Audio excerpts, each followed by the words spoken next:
రీసెంట్గా కూడా ఒక 2 months బ్యాక్ ఒక చిన్న ఇన్సిడెంట్ జరిగిందనమాట. ఒక అబ్బాయి అంటే జెన్‌జీకి చెందిన ఒక ఎంప్లాయీ తన సీఈఓకి ఒక ఉత్తరం రాశారు.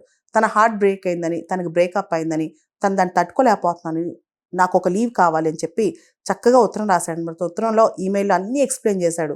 సో, ఇదంతా చూసిన ఆ బాస్, ఆ సీఈఓ వెంటనే లీవ్ ఇచ్చాడనమాట. ఇదంతా చూస్తే జెన్‌జీ వాళ్ళకి ఏం కావాలో అడిగి తీసుకుంటున్నారు.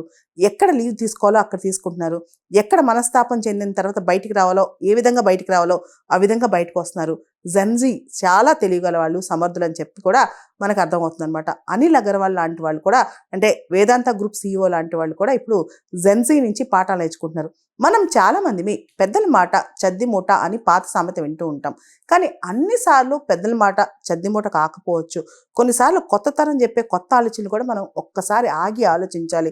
అన్ని సార్లు పాత వాల్యూస్, పాత మాటలే కాదు, కొత్తగా మన యువతరం ఆలోచించే ఆలోచనలు కూడా మనం కాస్త కన్సిడర్ చేయాలి. లేకపోతే వాళ్ళకు కూడా భావోద్వేగాలు వచ్చేస్తాయి. వాళ్ళు కూడా మనస్తాపం చెందుతారు. ఎందుకంటే కొత్త తరం వాళ్ళు చాలా ఔట్ ఆఫ్ బాక్స్ సొల్యూషన్స్ తేవచ్చు.